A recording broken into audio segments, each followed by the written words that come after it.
नमस्कार बच्चों, कैसे हो? मैं आशा करता हूँ आप सभी अच्छे होंगे और अपने घर वाले भी अच्छे होंगे।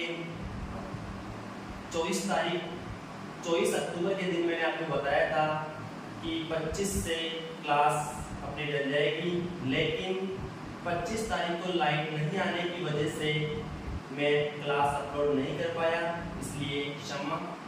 और आशा करता हूँ आप निराश नहीं होंगे। अब हम गणित के कुछ महत्वपूर्ण तथ्यों के बारे में और जो आपको दिवाली का गृह कार्य दिया है उसको पासबुक से टीप के ना करें, मेरी यही उम्मीद है। बस समझ के क्वेश्चनों को हल करें ताकि आपको एग्जाम में देने में दिक्कत ना आए। इसलिए हम महत्वपूर्ण चीज़ों के बारे में, बेसिक चीज़ों के बारे में, छोटी चीज़ों के बारे में पढ़ते रहेंगे और ऐसे ही अपनी क्लास अब कंटिन्यू रहेगी। चलो देखते हैं।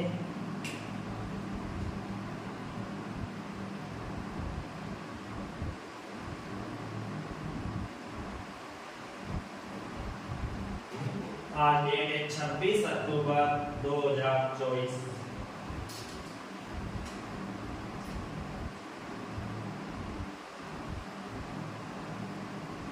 मैंने आप सभी को तीन पेपर का एक सेट दिया था, उसमें दिवाली का गृह कार्य दिया था।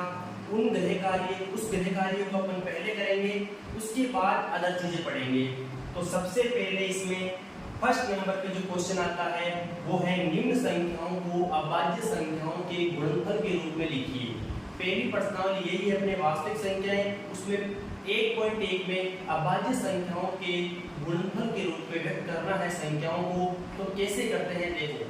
तो सबसे पहले इस अभाज्य गुणनफल को गुणनफल के रूप में व्यक्त करने से पहले कुछ संख्याओं के बारे में अध्ययन करेंगे। जैसे पहली संख्या आती है, आप लिखना चाहो तो लिख सकते हो कॉपी में बढ़िया तरीके से, ताकि आपके नोट्स बन जाए और आपको रिवीजन करने में दिक्कत ना आए। पहली है प्राकृत संख्या। ये जानना जरूरी है क्योंकि छोटी चीजें नहीं आएगी तो आप प्रश्न के बीच में अटक जाओगे और आपका प्रश्न अधूरा रह जाएगा। तो प्राकृत संख्याएं ऐसी संख्याएं जो 1 से शुरू होकर अनंत तक जाती है, 1 से शुरू होकर अनंत तक जाती है। मैं आपको हर चीज को कम से कम 2 बार तो समझाऊंगा ही और अधिक से अधिक 4 बार इसका मतलब समझ रहे होंगे आप। मैंने आपको क्लास में बताया था कम से कम का मतलब है, या कम से कम 2 बार का मतलब है 2 बार या उससे ज्यादा बार, और अधिक से अधिक 4 बार का मतलब है 4 बार या उससे कम। इसका मतलब 2 बार समझा सकता हूँ, 3 बार समझा सकता हूँ और 4 बार बस। तो प्राकृत संख्याएं ऐसी संख्याएं जो 1 से शुरू होती है, 1 2 3 डैश डैश डैश डैश अनंत। फिर आती है पूर्ण संख्याएं। कौन सी आती है? पूर्ण संख्याएं। Very good. पूर्ण संख्याएं ऐसी संख्याएं जो 0 से शुरू होती है, प्राकृत संख्याओं में शून्य को शामिल कर दो, वो हो जाएगी आपकी कौन सी? पूर्ण संख्याएं। पूर्ण संख्या हो जाएगी, ठीक है। यानी प्राकृत संख्याएं शुरू होती है तो जो नेचुरल गिनती होती है 1 से शुरू करते हैं, 1 से लिखते हैं, 1 2 3 4 5 6 7 8 9 10 ऐसे चलती रहेगी और अनंत तक जाती रहेगी। उन प्राकृत संख्याओं में 0 भी शामिल कर दें तो कौन सी बन जाएगी? पूर्ण संख्याएं। फिर आती है पूर्णांक संख्याएं। कौन सी आती है? पूर्णांक संख्या। पूर्णांक संख्या ऐसी पूर्ण संख्याएं जिसमें नेगेटिव पूर्णांक भी शामिल कर दें। कौन से? नेगेटिव यानी ऋणात्मक पूर्णांक भी शामिल कर दें। बीचों बीच 0, इधर +1 +2 +3 dash dash dash dash dash infinity, और इधर -1 -2 -3 dash dash dash dash infinity. इस प्रकार से 0 बीच में रहेगा। इधर भी पूरी संख्याएं आएगी लेकिन प्लस में, इधर भी पूरी संख्याएं आएगी लेकिन माइनस में। यानी पूर्ण अंक आएगा एक, दशमलव में नहीं आएगा, भिन्न के रूप में नहीं आएगा, केवल पूरी संख्याएं आएगी, चाहे वो धनात्मक हो चाहे ऋणात्मक हो, और न धनात्मक और न ऋणात्मक, 0 तीनों प्रकार की संख्याएं शामिल होगी। चौथी आती है अपने परिमेय संख्या। कौन सी आती है? परिमेय संख्या। परिमेय संख्या आती है।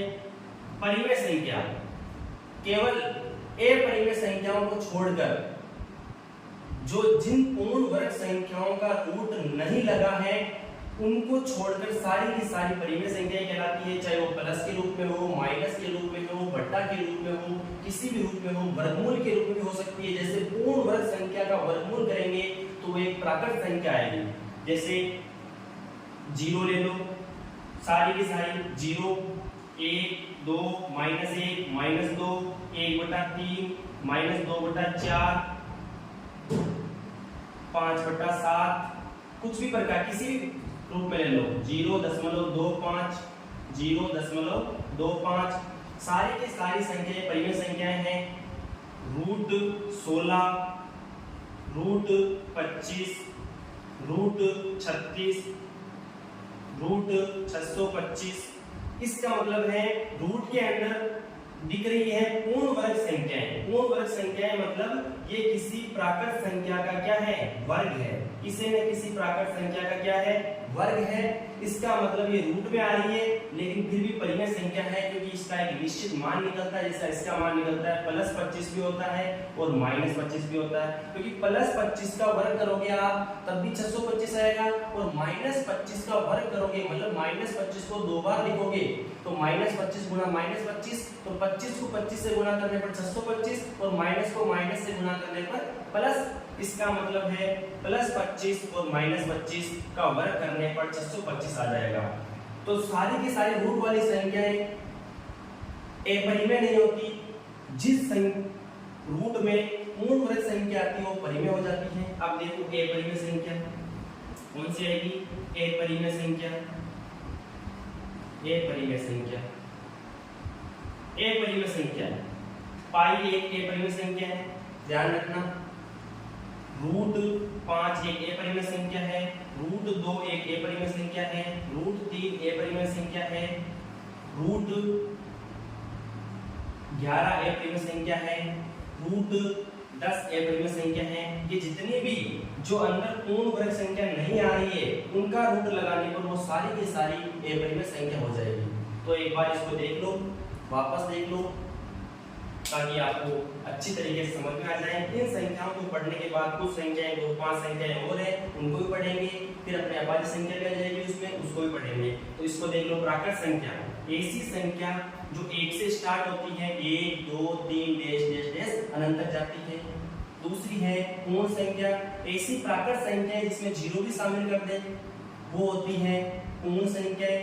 फिर आती है पूर्णांक, ऐसी पूर्ण संख्या जिसमें ऋणात्मक पूर्णांक भी शामिल कर दें, जैसे -1, -2, -3, -4, -5 डैश अनंत। और इसमें धनात्मक पूर्णांक भी शामिल है और 0 जो न तो धनात्मक है न ही ऋणात्मक है ये भी शामिल है। परिमेय संख्या, परिमेय संख्या में क्या आएगा, बट्टा में 0 नहीं आएगा, बट्टा के अंदर 0 नहीं आएगा। इसके अलावा सारी संख्याएं परिमेय हैं। देख लो, वो रूट के अंदर पूर्ण वर्ग संख्या आनी चाहिए, चाहे वो प्लस की हो, रूट के अंदर पूर्ण वर्ग संख्या आनी चाहिए तो इसका मान एक निश्चित मान हो जाएगा, तो वो परिमेय संख्या है। 0 भी एक परिमेय संख्या है, विशेष रूप से ध्यान रखना। लेकिन बट्टा में 0 नहीं होना चाहिए, क्योंकि इसके बट्टा में कितना है, इसके बट्टा में 1 है, तो ये परिमेय संख्या है। बट्टा में 0 नहीं होना चाहिए, वो परिमेय संख्या नहीं होगी। इन सब के बट्टा में कितना है, 1 है। अब इसको हटाओगे तो 0 दशमलव को हटाओगे, दशमलव के बाद 2 अंक हैं तो कितना हो जाएगा, नीचे 100 हो जाएगा, तो ये भी एक परिमेय संख्या की होगी। बस केवल परिमेय संख्याओं में बट्टा के अंदर 0 नहीं होता है, ये ध्यान रखना विशेष तौर से। फिर आती है अपरिमेय संख्या। अपरिमेय संख्या में कौन सी आ जाएगी, √5, पाई, √2, √3, √11, √10 जो पूर्ण वर्ग संख्याएं नहीं है वो सारी की सारी रूट लगाते ही अपरिमेय बन जाएगी। अब इसमें विशेष तौर से ध्यान रखना, यहाँ पर पाई एक अपरिमेय संख्या है, लेकिन अपन कभी कभी पाई का मान 22/7 भी लेते हैं, लेकिन 22/7 ध्यान रखना परिमेय संख्या है, क्योंकि बटा के अंदर 0 नहीं आ रहा है, इसलिए ये परिमेय संख्या है। और पाई एक अपरिमेय संख्या है। पाई अपरिमेय इसलिए है क्योंकि इसका मान लेते हैं 3.14 लेते हैं, लेकिन इसका मान आगे अलग अलग संख्याएं आती जाएगी तो अंकों की पुनरावृत्ति नहीं होगी, तो क्या होगा, ये अनंत तक जाती रहेगी। इसका मतलब है क्या होगा, ये अपरिमेय संख्या। लेकिन 22/7 में आप भाग दोगे, जैसे तो यह एक जगह रुक जाएगी या वापस अंकों की पुनरावृत्ति होती जाएगी। तो जैसे देखो, मैं आशा करता हूँ आपने लिख लिया होगा ये प्राकृत संख्या और पूर्ण संख्या लिख लिया होगा। हाँ, अब देखो 22 में किसका भाग देना है अपने को? 7 का भाग देना है। किसका भाग देना है? 7 का। तो सबसे पहले मैं आपको बता चुका हूँ कि सबसे पहले एक अंक में भाग देते हैं, अगर उसमें नहीं जाना है तो फिर 2 अंक लेते हैं। तो 22 में 7 का भाग दो, 22 से ज्यादा नहीं होना चाहिए। 7 का पार्ट बोलो, 7 कम 7, 7 2 14, 7 3 21, 7 4 28, ज्यादा हो जाएगा तो 7 3 21 हो गया। कितना बच गया? 1 बच गया, इधर 0 बच गया। 0 1 का मतलब 1 ही होता है। अब देखो, 1 में भाग नहीं जा रहा है और कोई संख्या भी नहीं बची है आगे 22 के बाद, इसलिए अपनी मर्जी से 0 लगा देते हैं, तो अपनी मर्जी से दशमलव भी लग जाएगा। अब भाग दो, 7 एकम 7, 10 में से 7 क्या है? 3, इधर 0 बच जाएगा, 0 0 बच जाएगा। फिर वापस 3 में भाग नहीं जा रहा है, अपनी मर्जी से 0 लगाया। अब भी अगर इसमें भाग नहीं जाता तो अपन 0 लगाते, दशमलव नहीं लगता, लेकिन इसमें भाग जा रहा है। 7 4 28, इसको मिटा देता हूं मैं।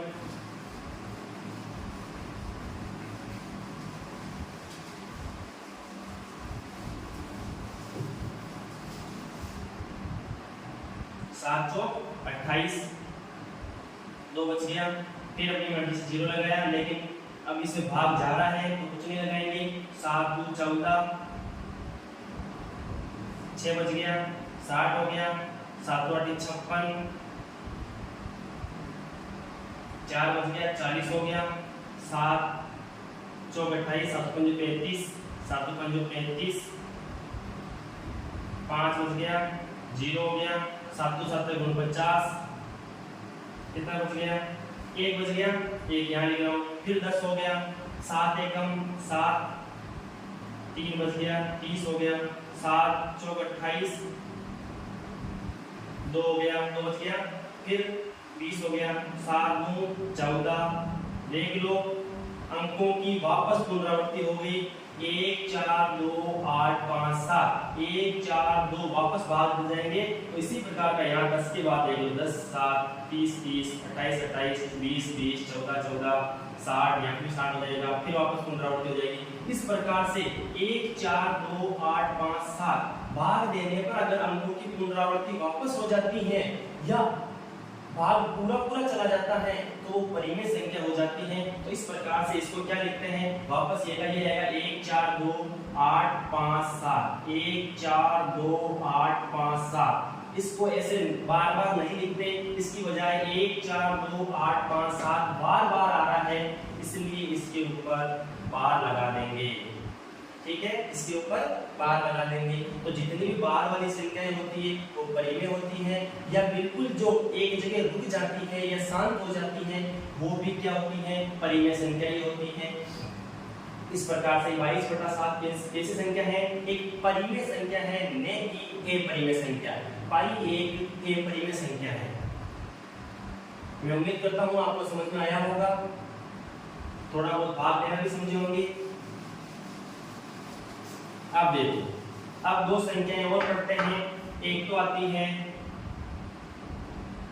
भाज्य संख्या, एक आती है अभाज्य संख्या। एक आती है भाज्य संख्या, एक आती है अभाज्य संख्या। भाज्य और अभाज्य में अंतर क्या है? केवल यहाँ पर भाज्य है, यहाँ पर अभाज्य है। भाज्य के पहले ए उपसर्ग लगा दिया तो अभाज्य हो गया, बाकी तो वो का वही है। तो देखो, आप किसी भी संख्या जैसे 15 के गुणनखंड करो, 15 के गुणनखंड करने पर 15 का गुणनखंड का मतलब है 15 में किस किस संख्या का भाग जाता है। तो सबसे पहले 1 का तो किसी भी संख्या में चला जाएगा भाग, 1 का जाएगा। फिर 15 में 3 का जाएगा, फिर 5 का जाएगा, फिर 15 का ही चला जाएगा। हमेशा कोई भी संख्या हो उसमें 1 का और स्वयं का यानी खुद का भाग तो जाएगा ही जाएगा।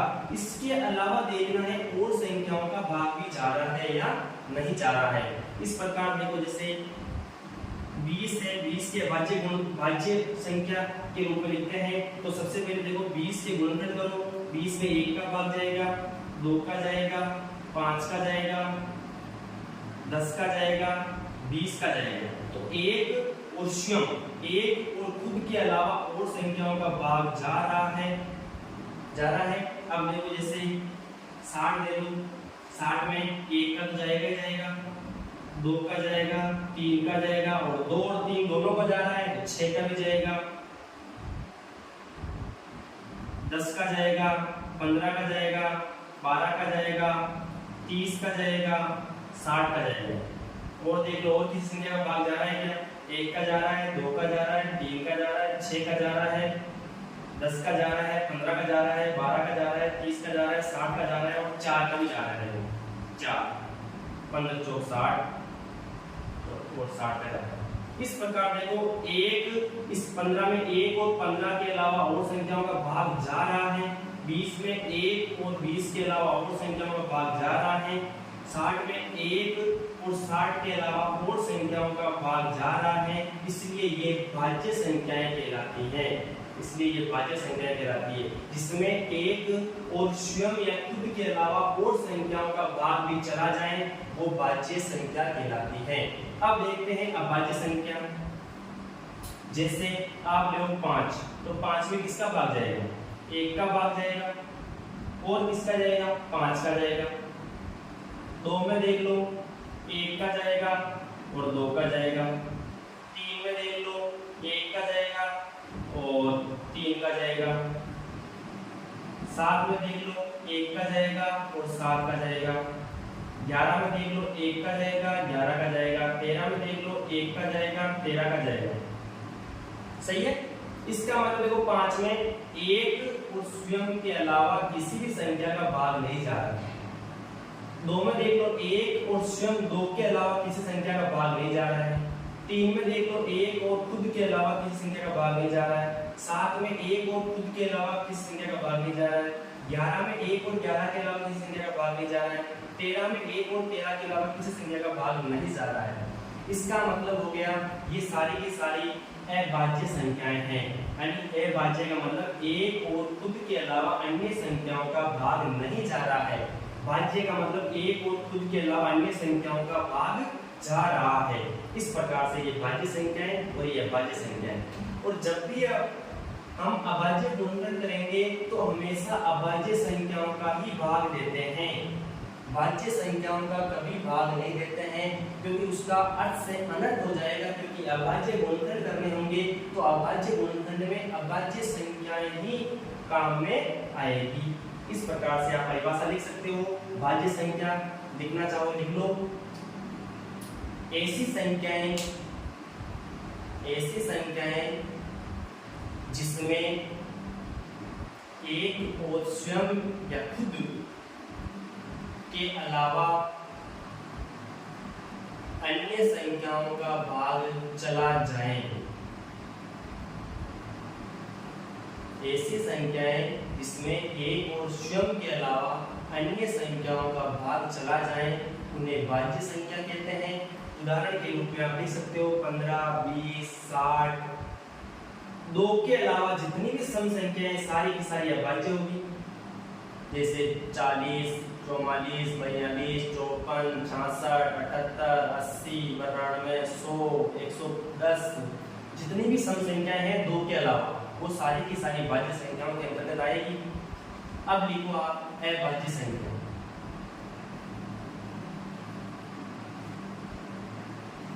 ऐसी संख्याएं जिसमें एक और स्वयं के अलावा अन्य संख्याओं का भाग नहीं जाए। ऐसी संख्याएं जिसमें एक और स्वयं के अलावा अन्य संख्याओं का भाग नहीं जाए उन्हें अभाज्य संख्याएं कहते हैं। उदाहरण लिख लो 5, 2, 3, 7, 11, 13।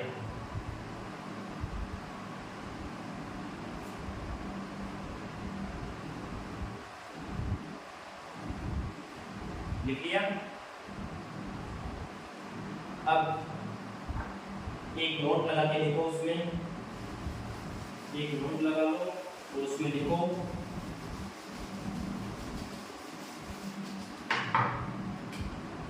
नोट लगा लो।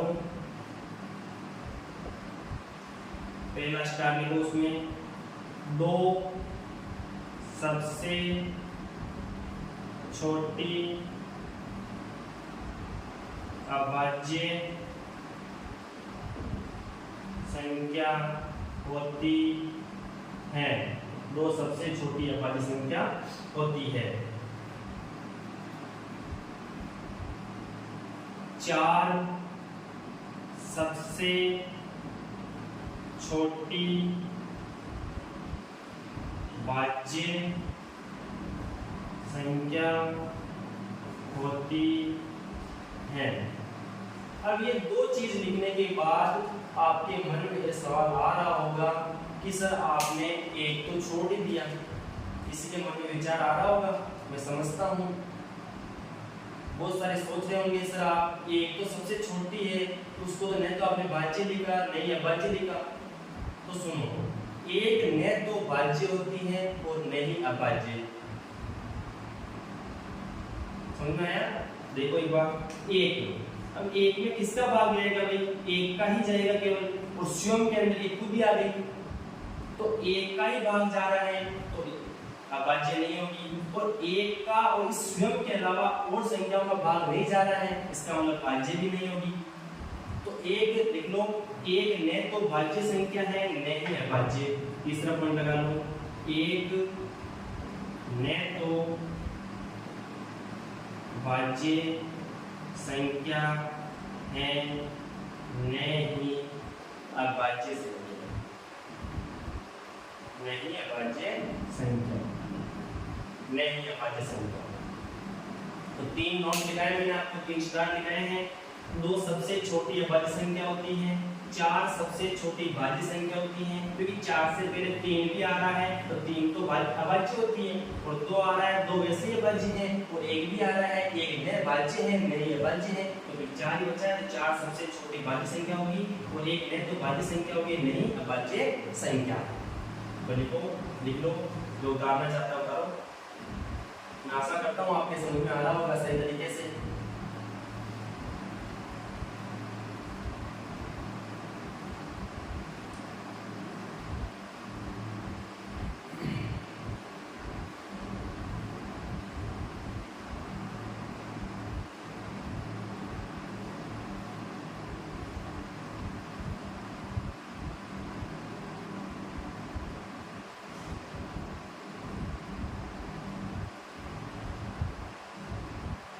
तो उतार दिया होगा।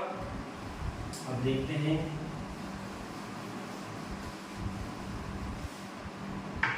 दो संख्या और लिख लो, सम संख्या विषम संख्या, सम संख्या और विषम संख्या।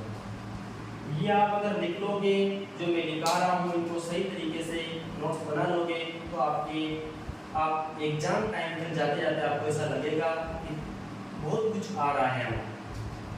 तो सम संख्या ऐसी संख्याएं जिसके इकाई के स्थान पर 0, 2, 4, 6, 8 आ जाए, वो तो सम संख्या। और ऐसी संख्याएं जिसके इकाई के स्थान पर 1, 3, 5, 7, 9 आ जाए, वो कौन सी होगी? विषम संख्या है। जैसे एग्जाम्पल के रूप में देख लो, कुछ भी ले लो, जैसे 24 ले लिया, इकाई के स्थान पर कितना आ रहा है? 4।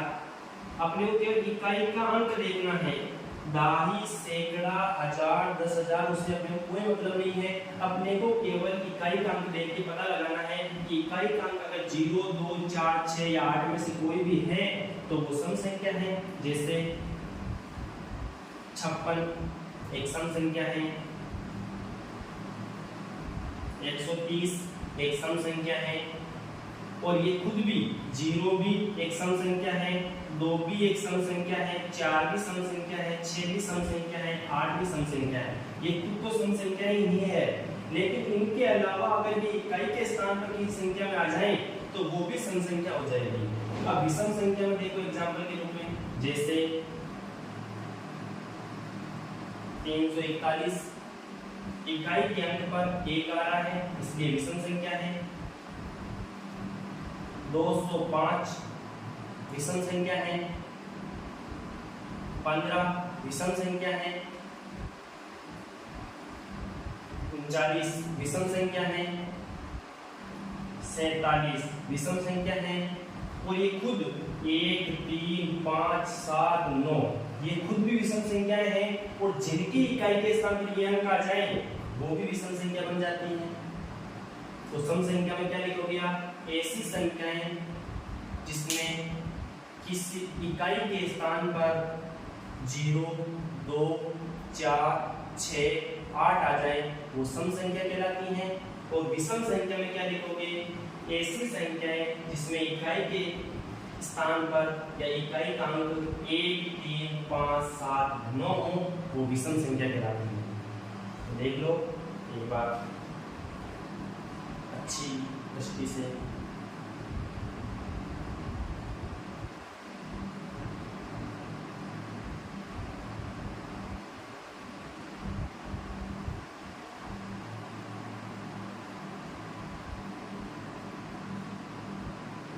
अब करते हैं अपना पहला क्वेश्चन, शुरू करते हैं।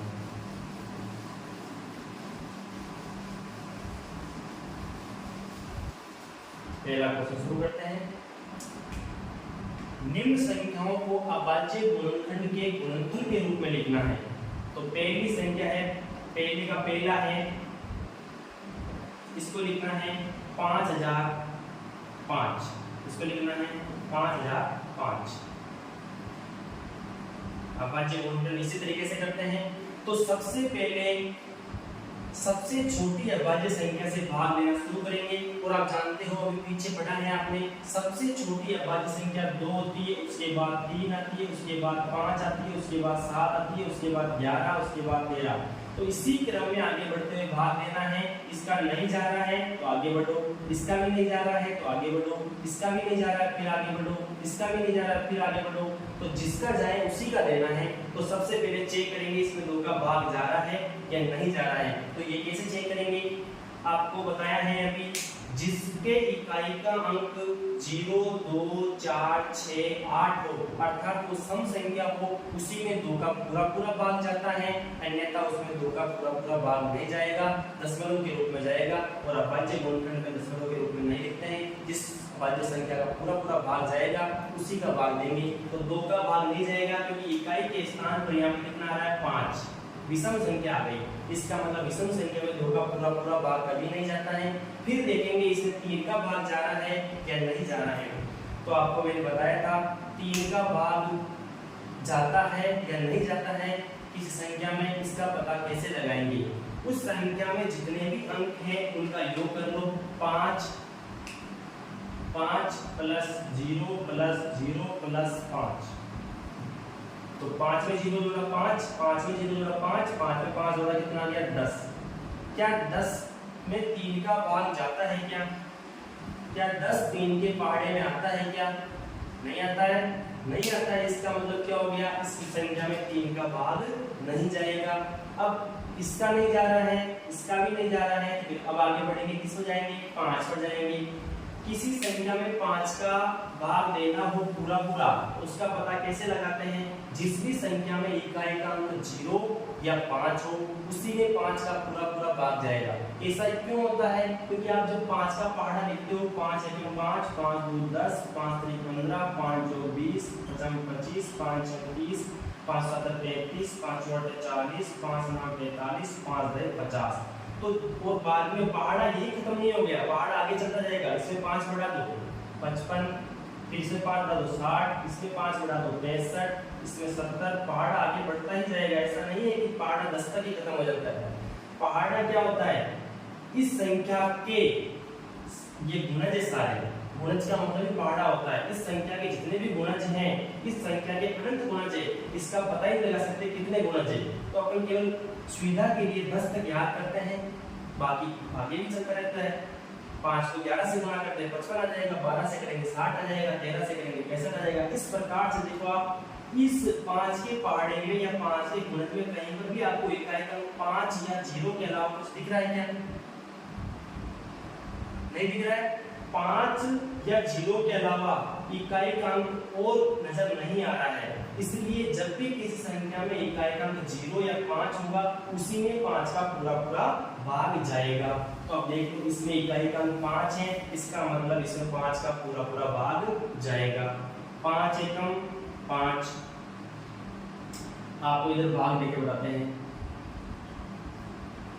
जैसे 5 का भाग दिया तो सबसे पहले एक संख्या लेंगे, 5 एकम 5, ये हो गया 0 हो गया यहाँ पर, यानी कुछ भी नहीं बचा। अब ये 0 उतार रहे हैं, ये 0 उतार रहे हैं और भाग नहीं जा रहा है, तो इसका मतलब भाग टूट जाएगा और 0 लग जाएगा। फिर दूसरा 0 उतारते हैं, दूसरी संख्या उतारेंगे, वो भी 0 आ रहा है, इस 0 में भी भाग, अब भी भाग नहीं जा रहा है तो भी भाग टूट गया, इसका मतलब 0। फिर 5 उतारा, 5 उतारा, अब भाग जा रहा है कितनी बार, एक बार, 5 एकम 5 तो 0। इसका मतलब कितनी बार चला गया, 1001 बार भाग चला गया, 1001 बार भाग चला गया। तो ऐसे भाग दोगे तो आपको टाइम लगेगा। इसी प्रकार ये देना है 5 एकम 5, 0 ऐसा कैसा, 0 ऐसा कैसा, 5 एकम 5। अब देखो अब किसका भाग जा रहा है, अब देखो किसका भाग जा रहा है, 5 का तो नहीं जाएगा क्योंकि इकाई के अंक पर कितना आ रहा है, 1 आ रहा है, तो जिसमें 0 या 5 आए इकाई का अंक उसे 5 का भाग जाएगा। अब अगली संख्या कौन सी है, 7। 7 का भाग लेके देखो, 7 एकम 7, 3 बच जाएगा, 30 हो गया, 7 चौक 28, 2 बच गए 21 हो गया, 7 21। इसका मतलब 7 का भाग जाना है, 7 एक संख्या मिल जाएगा, 2 संख्या लेंगे, 7 एकम 7, कितना बच गया, 3 बच गया, 30 हो गया, 7 चौक 28, 2 बच गया, 21 हो गया, 7 21। अब देखो किसका जा रहा है, 7 का देखो देखें, 7 2 14, फिर इसमें नहीं जा रहा तो नहीं जाएगा बाहर। फिर कौन सी का देंगे, 11 का देंगे। अब अगली बच संख्या 11 है तो 11 करेंगे, 11 एकम 11, 3 बचा, 11 एकम 11, 3 बचा, 33 हो गया, 11 33, इसका मतलब 11 का जा रहा है, 11 एकम 11, 3 बचा, 33 हो गया, 11 33। फिर किसका जा रहा है, इसमें 13 में 13 का जाएगा। अब देख लो इधर जो भी संख्याएं लिख रहे हैं वो सारी की सारी अभाज्य संख्याएं आ रही है, इसलिए इसे कहते हैं अभाज्य गुणनखंड। अभाज्य गुणनखंड, अभाज्य गुणनखंड कहेंगे, अभाज्य गुणनखंड। अब देखो तो 5005 को आप कैसे लिख सकते हो, अभाज्य गुणनखंड के गुणनफल के रूप में। 5005 को ये इन संख्याओं को वापस अगर आप गुणा करोगे, 5 गुणा 7 गुणा 11 गुणा 13, इनको गुणा कर लोगे तो आपके 5005 आ जाएगी। तो अभाज्य संख्याओं के गुणनफल के रूप में लिखा है, ये अभाज्य संख्या है, ये अभाज्य संख्या है, ये अभाज्य संख्या है, ये अभाज्य संख्या है, इनके गुणनफल के रूप में लिखा है इस 5005 को। तो इसके ये अभाज्य गुणनखंड हो गए, देख लो, लिख लो।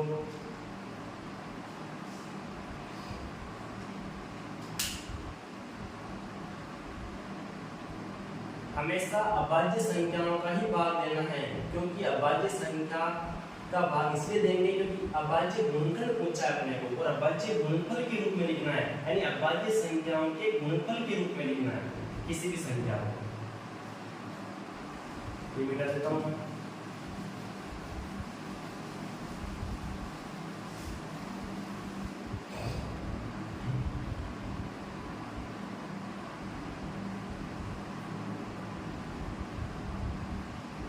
उम्मीद करता हूं देखिए होगा आपने।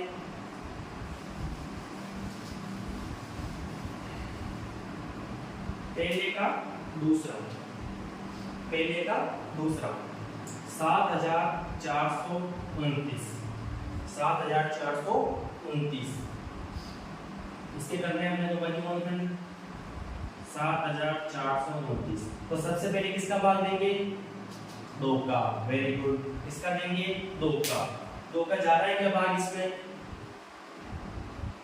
किस संख्या में 2 का पूरा पूरा भाग जाता है, ऐसी संख्या है जिसमें इकाई का अंक 0 2 4 6 8 आ जाए उसमें 2 का पूरा पूरा भाग जाएगा, लेकिन इसमें नहीं जाएगा क्योंकि इकाई का अंक कितना आ रहा है, 9 आ रहा है, इसलिए विषम संख्या हो गई, और विषम संख्या में 2 का पूरा पूरा भाग नहीं जाता है। तो सबसे पहले आप फिर 3 का चेक करोगे, 3 का कैसे चेक करोगे, 7 को 4 को 2 को और 9 को जोड़ दोगे, अंकों का योग कर लोगे, डिजिट का योग कर लोगे, जो भी अंक आ रहे हैं उनका योग कर लोगे, 7 और 4 11, 11 2 13, 13 और 9 कितने हो गए, 22 क्या 22 में जाता है क्या?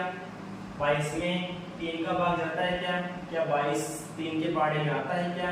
नहीं आता है। इसका मतलब 3 का भाग नहीं जाएगा इस संख्या में। फिर किसका देंगे? 5 का। 2 का नहीं जा रहा है, 2 का नहीं जा रहा है, 3 अभाज्य संख्या का नहीं जा रहा है, अभाज्य संख्या 5 का नहीं जा रहा है। अब किसका चेक करेंगे? 7 का। तो कैसे? 7 एकम 7, 7 एकम 7, फिर 4 में भाग नहीं जा रहा है, भाग टूट जाएगा, 7 6 42, फिर वापस 9 आ गया, 9 में भाग नहीं जा रहा है 7 का, तो इसका मतलब 7 का भी भाग नहीं जाएगा। फिर किसका चेक करेंगे? 11 का। 11 का कैसे चेक करते हैं?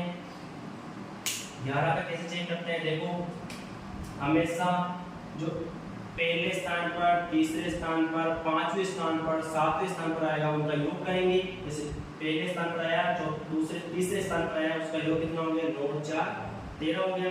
फिर दूसरे स्थान पर और चौथे स्थान पर का योग करेंगे, 7 और 2 9 आ गया। अब इनका अंतर करो, कितना आ रहा है? अंतर करेंगे तो 4 आ रहा है। 4 में 11 का पूरा भाग नहीं जाता है, इसलिए 11 का भी भाग नहीं जाएगा। अब इसका आगे बढ़ेंगे, इसका 13 का भाग दो। 13 एकम 13 चौक 52 और 13 छक 78 या 68। 13 एकम 13, 13 26, 13 39, 13 चौक 52, 13 पंजो 65। कितना? 13 पंजो 65। 13 का भाग ले लो, देखिए इसमें 13 पंजो 65, कितना बच गया? 9 बच गया, 92 हो गया। 13 कम 13, 13 26, 13 39, 13 चौक 52, 13 65, 13 छक 78, 13 93, 13 91, कितना बच गया? 1 बच गया, 19 हो गया। 19 में भाग नहीं जा रहा है, इसका मतलब 13 का भाग भी नहीं जाएगा। इसका मतलब इसमें आपको ये संख्या इसलिए दी गई है ताकि आपकी प्रैक्टिस हो जाए कि किसका किसका भाग देना है और किसका किसका नहीं देना है। ये बहुत अच्छी संख्या है 7429। उसके अभाज्य गुणनखंड में बच्चों को सारी संख्याओं का भाग देने का पता लग जाएगा। 2 का भाग नहीं जा रहा है, 3 का नहीं जा रहा है, 5 का नहीं जा रहा है, 7 का नहीं जा रहा है, 11 का नहीं जा रहा है, 13 का नहीं जा रहा है। फिर अगली अभाज्य संख्या आएगी, इसका भी नहीं जा रहा है। फिर अगली आएगी 14 नहीं है अभाज्य संख्या, 15 भी नहीं है, 16 भी नहीं है, 17 अभाज्य संख्या है, क्योंकि 17 में 1 का और 17 का ही भाग जाता है, इसके अलावा किसी संख्या का भाग नहीं जाता है। 17 का भाग देके देखो, 17 एकम 17, 17 2 34, 17 51, 17 चौक 68, कितना बच गया? 6 बच गया, 62 हो गया। 17 का 17, 17 2 34, 17 51, 51, कितना बच गया? 9 बच गया, कितना बच गया? 9 बच गया या 11 बच गया? 11 बच गया, 119 हो गया। 17 का 17, 17 2 34, 17 51, 17 चौक 68, 17 9 85, 17 102, 17 7 119। अब गया ये भाग, इस संख्या का भाग गया, यहाँ आते आते 17 का भाग गया। तो आप इस संख्या में बहुत परेशान हुए होंगे, मेरे को ऐसा लग रहा है, क्योंकि ऐसा लग रहा है 2 का भाग भी नहीं जा रहा है, 3 का भी नहीं जा रहा है, 5 का भी नहीं जा रहा है, 7 का भी नहीं जा रहा है, 13 का भी नहीं जा रहा है, 11 का भी नहीं जा रहा है, 13 का भी नहीं जा रहा है, 17 का भाग जा रहा है। तो कहाँ पर आके अटके आप? 17 पर आके। अब देखो इसमें किसका जा रहा है? वापस देखो, क्योंकि 17 से छोटी संख्याओं का भाग जाना तो पॉसिबल नहीं है। अब तो इसमें, क्योंकि इसमें चेक कर लिया आपने कि 2 का, 3 का, 5 का, 7 का, 11 का, 13 का भाग नहीं जा रहा है, तो फिर इसमें तो कैसे जाएगा? तो 17 का चेक करो, वापस एक बार देखें इसमें। 17 एकम 17, 17 2 34, 34 हो गया, 17 2 34, 17 2 34, कितना बच गया? देख लो इसमें 9 बच गया या कितना बच गया? यहाँ 43 है, यहाँ 34 है, 9 बच गया, 97 हो गया। 17 का 17, 17 2 34, 17 51, 17 चौक 68, 17 5 85, 17 102। इसका मतलब ये भी नहीं आ रहा, 97 भी नहीं आ रहा। इसका मतलब इस संख्या में 17 का भाग नहीं जाएगा। 17 से बड़ी अभाज्य संख्या देखो कौन सी है? 17 से बड़ी अभाज्य संख्या देखो कौन सी है? 17 से बड़ी अभाज्य संख्या आती है 19। अब देखो 19 का भाग देखो, देखिए इसमें 19 से कम 19, 19 2 38, कितना बच गया? 5 57 हो गया, 19 2 38, 19 किया 57। ठीक है, अब इसमें 19 का नहीं जाएगा, इसका मतलब आगे बढ़ो। 19 के बाद 20 अभाज्य संख्या नहीं है, भाज्य है। 21 भी अभाज्य नहीं है, भाज्य है। 22 भी अभाज्य नहीं है, भाज्य है। 23, इसके बाद आएगी 23 अभाज्य संख्या और इसमें 23 का ही भाग जाएगा। एक बार तो इस 7429 बहुत अच्छी संख्या है। उसका गुणनफल होगा 17 गुणा 19 गुणा 23, 17 गुणा 19 गुणा 23। तो ये बहुत अच्छी संख्या है 7429। इसमें सीधा 17 का भाग जाएगा और आपको परीक्षा में आए तो याद हो जाना चाहिए कि 7429 में सीधा 17 का भाग देना है, उसके बाद 19 का भाग देना है, उसके बाद 23 का भाग देना है। तो 7429 को 17 गुणा 19 गुणा 23 लिखेंगे। इसका फायदा यही तो है कि आपको संख्या याद होनी चाहिए इस संख्या में किसका भाग जा रहा है। तो फटाक से इतने टाइम नहीं लगेगा 2 का भाग देना है कि 3 का देना है कि 5 का देना है कि 7 का देना है कि 11 का देना है 13 का देना है, सीधा 17 का देना है। इसमें 7429 में सीधा 17 का भाग देना है, फिर 19 का भाग देना है, फिर 23 का भाग देना है। तो 7429 को आप 17 गुणा 19 गुणा 23 यानी कि 17 अभाज्य संख्या है, 19 अभाज्य संख्या है, 23 अभाज्य संख्या है। तो इन्हीं की आप गुणनफल के रूप में लिख रहे हो इस संख्या को, तो लिख लो, लिख सकते हो आप। तो बहुत बढ़िया संख्या है ये, इंपॉर्टेंट संख्या, इंपॉर्टेंट लगाना है इसके ऊपर। 7429 बहुत अच्छी संख्या है। मैं आपको टेस्ट में भी दे सकता हूँ इस प्रकार की संख्याएं। लिख लो।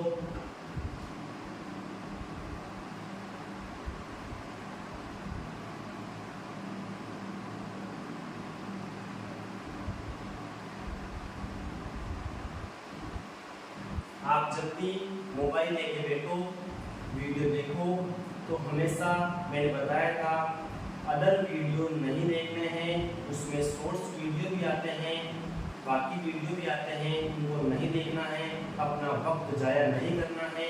केवल और केवल जो मैं पढ़ा रहा हूँ उसको देख के अपना मोबाइल वापस रख दो। डिसिप्लिन के साथ 1 घंटा पौन घंटा जो पढ़ा रहा हूँ उसको पढ़ना है, फिर अपनी अदर सब्जेक्ट जिसमें भी काम लिया है वो करो, उन चीज़ों को समझो, उनको भी समझो, बढ़िया तरीके से करो। फालतू वीडियो नहीं देखना है, मैंने क्लास में बोला था आपको, क्योंकि उससे आपका वक्त खराब होगा। और इस समय बहुत कीमती है और समय की कीमत आपको पता होनी चाहिए। अपना 1 घंटा पौन घंटा वेस्ट नहीं करना है। समय और पैसे में समय सबसे ज़्यादा कीमती है। पैसा तो आता जाता रहता है, लेकिन समय एक बार चला गया दोबारा नहीं आएगा। इसलिए लगातार अपनी पढ़ाई जारी रखें और जो डेली का डेली वीडियो है उसी समय देख लें, ताकि आपके बाद में लोड नहीं हो। तो इस प्रकार से आपने लिख लिया होगा ये। आगे बढ़ते हैं। पहले का तीसरा 64, इसके अभाज्य गुणनफल करने हैं अपने को। पहले का तीसरा है, इसके अभाज्य गुणनफल करने हैं। आपको मैंने पेज दिए थे, उसमें देख लो आप क्वेश्चन। पहले का तीसरा 64, सबसे पहले सम संख्या है 4 आ रहा है इकाई के अंक पर, इसका मतलब 4 आ रहा है, इसका सम संख्या 2 का गुणनफल भाग जाएगा। 2 3 6, 2 दूनी 4, वापस सम संख्या 2 का भाग जाएगा। 2 एकम 2, 1 बच गया, 12 हो गया, 2 छक्की 12, वापस सम संख्या 2 का भाग जाएगा। 2 8 16, वापस सम संख्या 2 का भाग जाएगा 4 बार, वापस सम संख्या 2 का भाग जाएगा 2 बार, फिर वापस सम संख्या 2 का भाग जाएगा 1 बार। तो इस प्रकार 64 के बाद वापस सम संख्या 32, 32 के बाद वापस सम संख्या 16, 16 के बाद वापस 8, 8 के बाद 4, 4 के बाद 2, सारी की सारी सम संख्याएं आ रही है, इसलिए 2 का भाग जा रहा है। तो 64 को आप क्या लिखोगे? कितनी बार 2 आ रहा है? 1 2 3 4 5 6 बार 2 आ रहा है। 1 2 3 4 5 6 बार 2 आ रहा है। इसको आपको एक अलग तरीका है जो आपको एलसीएम और एचसीएफ पे काफी फायदेमंद होगा। 2 कितनी बार आ रहा है? 6 बार आ रहा है। 2 कितनी बार आ रहा है? 6 बार। जितनी बार आ रहा हो उतनी घात लगा दो। 2 कितनी बार आ रहा है? 6 बार आ रहा है, इसका मतलब 2 की घात 6, जिसमें इसको तो कहते हैं आधार और इसको कहते हैं घात। तो कोई संख्या कितनी बार आ रही है वो उसकी घात कहलाएगी। जैसे 2 कितनी बार आ रही है, इसका मतलब 6 बार आ रही है। ठीक है, ये लिखो 64 के लिख लो अभाज्य गुणनफल। 2 तो यहाँ पर आधार हो गया और 6 यहाँ पर घात हो गया। मैं ऐसी उम्मीद करता हूँ कि जो पढ़ा रहा हूँ आपको अच्छी तरीके से समझ में आ रहा होगा। और नहीं आए तो आज का वीडियो अपलोड करने के बाद आप मुझे कमेंट कर सकते हो और अच्छे तरीके से सुधार करेंगे।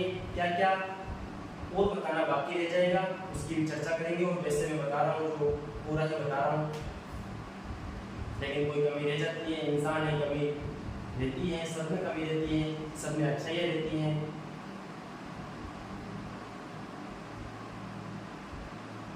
तो उतार दिया होगा।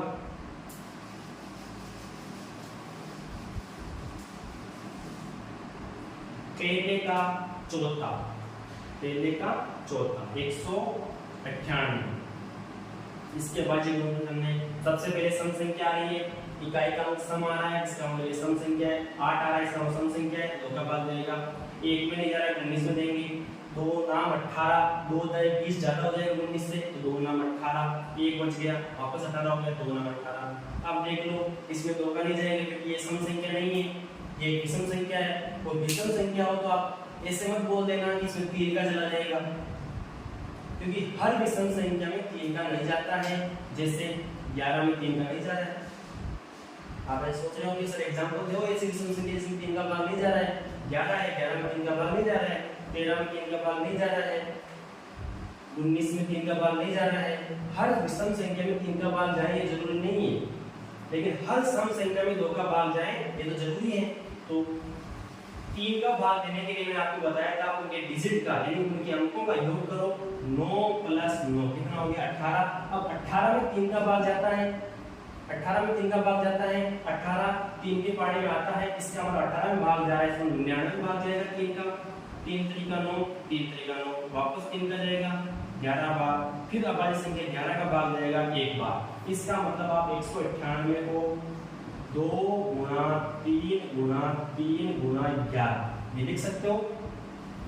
इसको ऐसे लिख सकते हो, 2 कितनी बार आ रहा है 1 बार, तो 2 1 बार आ रहा है, 2 की घात 1। 3 कितनी बार आ रहा है 2 बार, 3 की घात 2। 11 कितनी बार आ रहा है 1 बार, तो 11 की घात 1। ऐसे लिख सकते हो, आप घातों के रूप में लिख सकते हो ताकि आपको एलसीएम और एचसीएम लेते वक्त दिक्कत ना आए।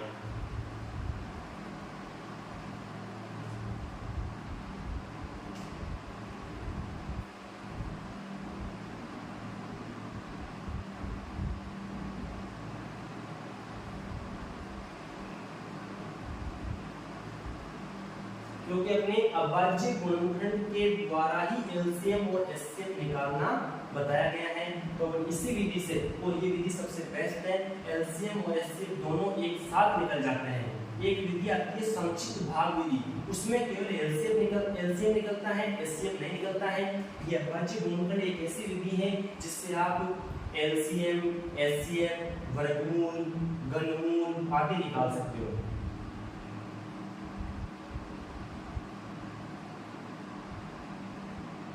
एलसीएम, एचसीएम और वर्गमूल, घनमूल आदि निकाल सकते हो। बता दिया होगा।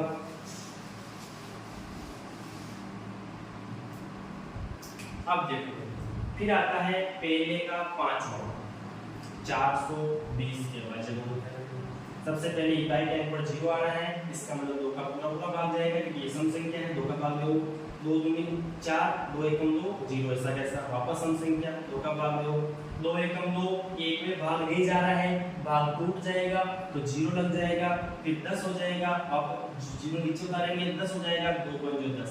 अब देखो इसमें अब विषम संख्या आ गई, इसमें 2 का भाग तो नहीं जाएगा। अब 2 के बाद वाली संख्या आती है 3, 3 का भाग देंगे।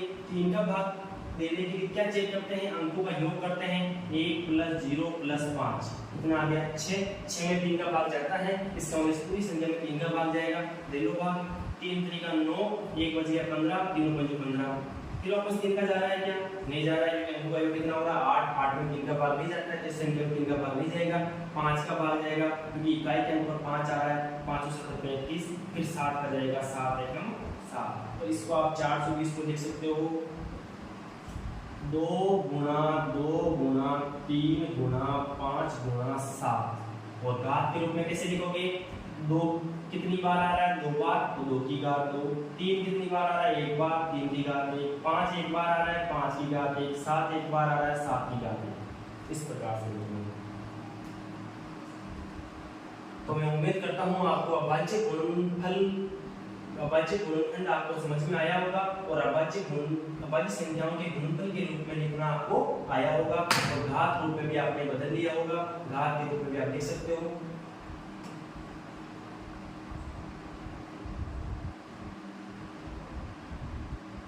तो जब भी किसी संख्या का आपको अभाज्य गुणनखंड पूछे तो हमेशा अभाज्य संख्याओं का ही भाग देना है, भाज्य संख्याओं का भाग नहीं देना है। ये विशेष तौर से ध्यान रखना, अभाज्य संख्याओं का ही भाग देना है।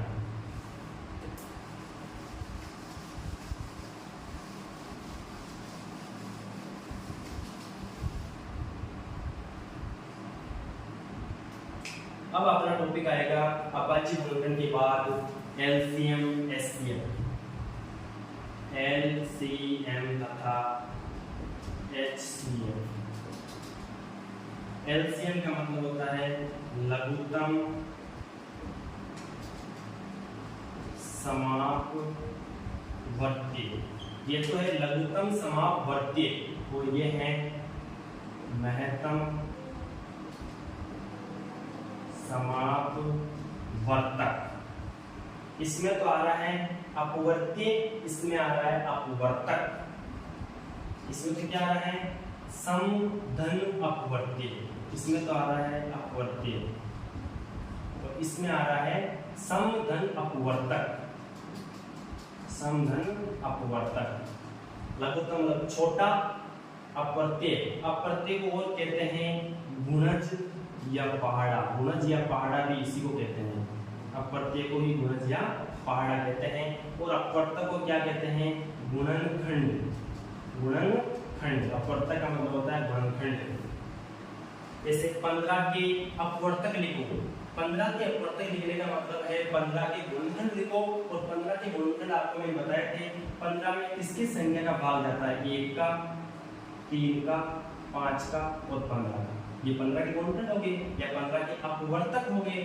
और अपवर्त्य का मतलब गुणज, गुणज यानी पहाड़ा है। जैसे 5 के अपवर्त्य लिखो और 5 एकम 5, 5 2 10, 5 3 15, 5 4 20, जहां तक हम लोग पहुंचे। 4 अपवर्त्य लिखो 5 के तो 4 अपवर्त्य लिख दिए। 6 के 2 अपवर्त्य लिखो शुरू के 6 एकम 6, 6 2 12, 2 अपवर्त्य लिख दिए। अपवर्त्य का मतलब होता है गुणज और यह पहाड़ा। तो इससे पीछे आ रहा है अपवर्त्य। लघुत्तम एलसीएम में अपवर्त्य आता है पीछे और एचसीएफ में अपवर्तक आता है। गुणनखंड को बोलते हैं फैक्टर, इसलिए यहाँ पर एफ आ रहा है। गुणज को बोलते हैं मल्टीपल, क्या बोलते हैं मल्टीपल, इसलिए एम आ रहा है। और एल का मतलब तो हो गया लोएस्ट, सी का मतलब कॉमन, एच का मतलब हो गया इसका, एल का मतलब लिस्ट हो गया कम से कम लघुत्तम, एच का मतलब हाईएस्ट, सी का मतलब कॉमन सम और एफ का मतलब फैक्टर गुणनखंड या अपवर्तक और एम का मतलब मल्टीपल गुणज अपवर्त्य या पहाड़ा। तो एलसीएम और एचसीएफ का मतलब आपको समझ में आया होगा। लघुत्तम यानी छोटे से छोटा, अपवर्त्य का मतलब गुणज और सम का मतलब समान गुणज। जिन जिन संख्याओं का आपको एलसीएम निकालना है उनमें उनकी पहाड़े लिखोगे। पहाड़े लिखने के बाद उसमें देखना है सबसे छोटा समान अपवर्त्य कौन सा है, यानी वो समान संख्या कौन सी है, यानी वो समान गुणज कौन सा है। जैसे मैं आपको लिख के बताऊं, जैसे 6 और 10 का आपको क्या निकालना है, 6 और 10 का आपको एलसीएम निकालना है, यानी लघुत्तम समापवर्त्य निकालना है। ये विधि अपने काम नहीं आएगी, लेकिन इसको देख लो एक बार। इसका मतलब क्या होता है, एलसीएम का मतलब होता है लघुत्तम समापवर्त्य। लघुत्तम समापवर्त्य का मतलब होता है पहले अपवर्त्य लिखो। जिन जिन संख्याओं को आपका एलसीएम पूछा है, इन दोनों संख्याओं का एलसीएम पूछा है, तो इसके अपवर्त्य लिखो, इसके अपवर्त्य लिखो, यानी अपवर्त्य वाले इसके पहाड़े लिखो, इसके पहाड़े लिखो। 6 6 6 2 12, 18 24 30 36 42 48 54 60, ये लिखिए। और भी चलते रहेंगे आगे 10 20 30 40 50 60 70 80 90 और 100 और चलते रहेंगे आगे। अब देखो इसमें क्या कह रहा है, अपवर्त्य होना चाहिए और सम यानी समान अपवर्त्य होना चाहिए। अब देखो इसमें समान अपवर्त्य कौन सा है, यानी समान संख्या कौन सी आ रही है। इसमें देखो 30 आ रहा है, इसमें भी 30 आ रहा है, फिर इसमें देखो 60 आ रहा है, इसमें भी 60 आ रहा है, अब आगे और भी जैसे लिखोगे इसको 66, 72, 78, 84, 90 वो भी लिखोगे तो 90 भी कॉमन आ जाएगा। लेकिन अभी पहाड़ तो जितना कॉमन ले सकते हो उतना ले सकते हैं, लेकिन अपने को कॉमन में कौन सा देखना है, समान संख्या में कौन सा देखना है अपने को, जो लघुत्तम है, जो छोटी से छोटी संख्या है, छोटी से छोटी संख्या 30 और 60 में कौन सी है, 30 है। इसका मतलब 6 और 10 का एलसीएम कितना आएगा, 30 आएगा। 6 और 10 का एलसीएम कितना आएगा, 30 आएगा। अपवर्त्य का मतलब पहाड़ा या गुणज, तो पहाड़ा लिख दिया सबसे पहले, इसका पहाड़ा लिख दिया। फिर सम का मतलब समान, समान अपवर्त्य यानी इसके अपवर्त्य और इसके अपवर्त्य में समान कौन सा है, 30 और 30 समान है, 60 और 60 समान है, और भी आएंगे आगे। लेकिन समान में भी कौन सा पहाड़ा यानी गुणज समान, और समान में कौन सा, लघुत्तम वाला, कौन सा, लघुत्तम वाला। लघुत्तम का मतलब छोटे से छोटा। अब 30 से छोटा है, 60 से छोटा 30 है, 30 से छोटा वो कोई समान अपवर्त्य नहीं है, 30 से छोटा वो कोई समान अपवर्त्य नहीं है। इसका मतलब 30 क्या हो गया, इसका एलसीएम होगा। आया समझ में। और इसकी बात करें महत्तम समापवर्तक, अपवर्तक, जैसे 15 और 20 के अपवर्तक का मतलब गुणनखंड कितने हैं, यानी 15 में किस किस का भाग जा रहा है, 1 का, 3 का, 5 का, 15। 20 में 1 का, 2 का, 4 का, 5 का, 10 का और 20 का, इसका भाग जा रहा है। अब अपवर्तक में भी इन दोनों के अपवर्तक लिखने के बाद भी समान अपवर्तक कौन सा है, समान अपवर्तक देखो पहले तो 1 आ रहा है, दोनों में समान अपवर्तक है। इसमें 5 आ रहा है, इसमें 5 आ रहा है, इसमें 15 आ रहा है लेकिन इसमें नहीं है, इसमें 10 आ रहा है लेकिन इसमें नहीं है। तो समान अपवर्तक तो अपने पास 1 और 5 है। लेकिन समान अपवर्तक में भी आपको बड़ा वाला अपवर्तक देखना है, महत्तम वाला।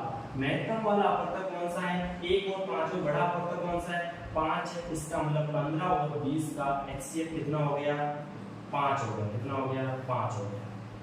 तो ये तो हो गया बेसिक चीज जिससे आपको छोटी संख्याओं के पहाड़े लेकर आप पता लगा सकते हो, छोटी संख्याओं के गुणनखंड लिख के आप एचसीएफ पता लगा सकते हो, और छोटी संख्याओं के आप पहाड़ा लिख के एलसीएम पता लगा सकते हो।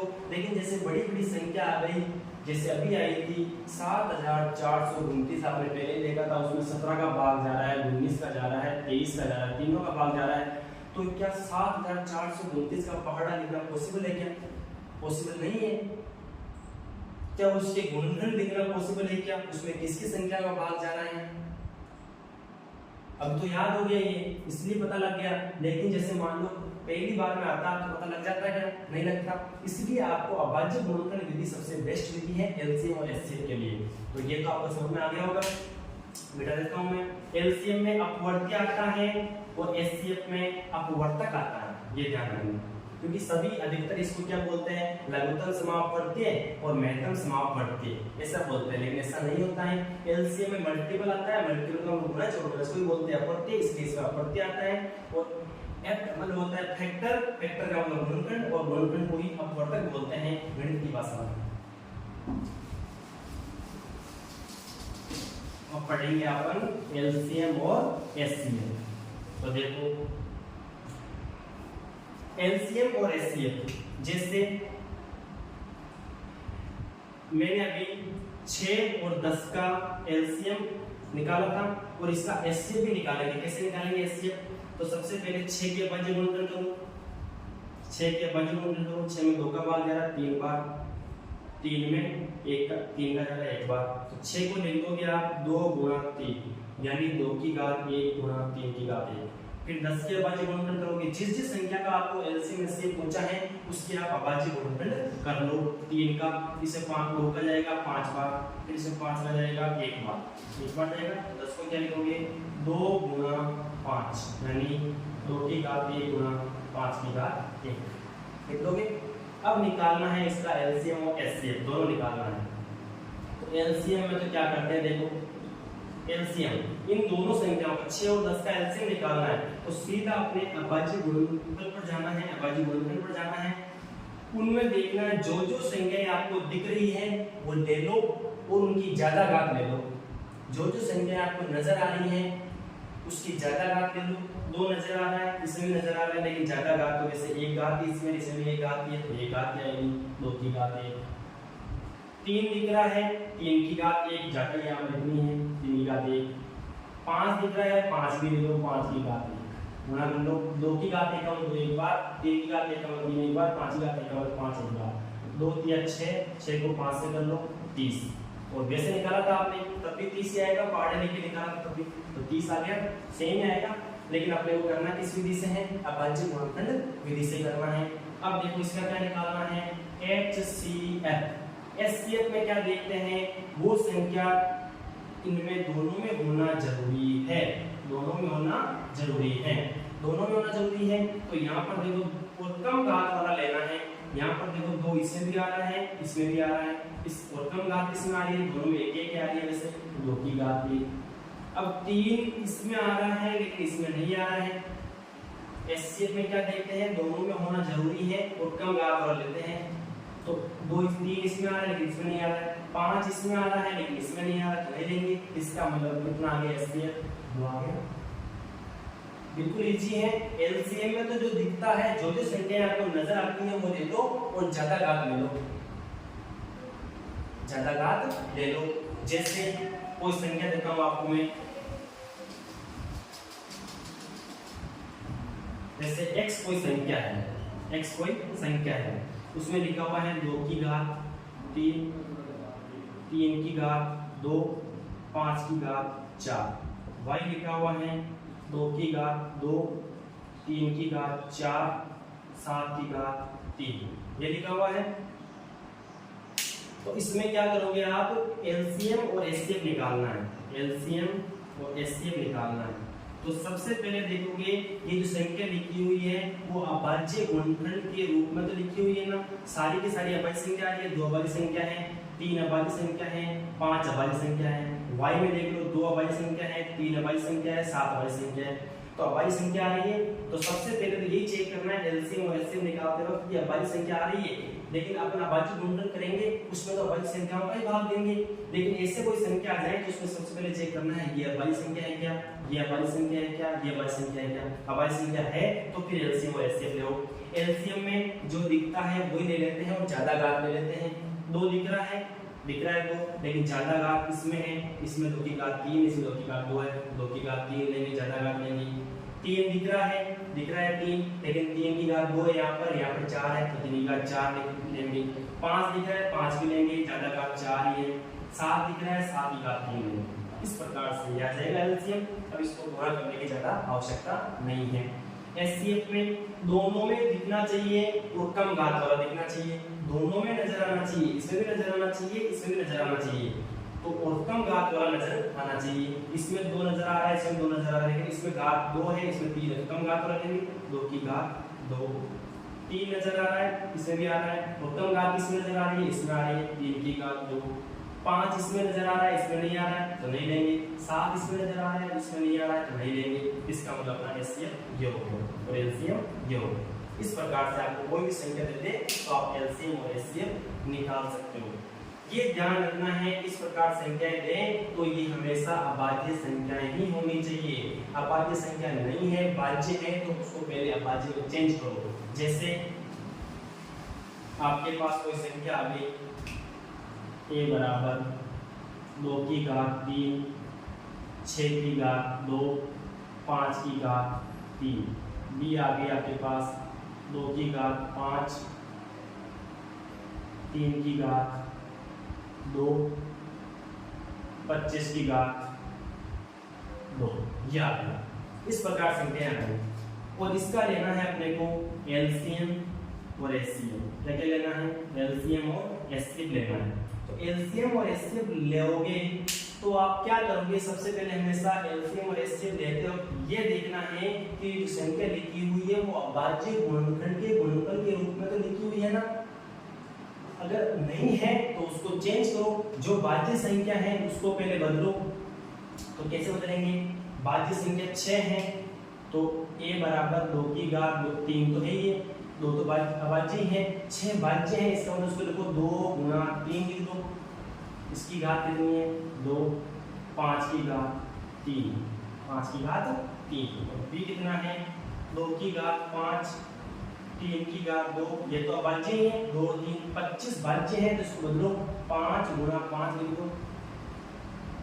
हमेशा अभाज्य संख्याओं के गुणा के रूप में लिखना है, भाज्य संख्या जो भी आए उसको चेंज कर लो।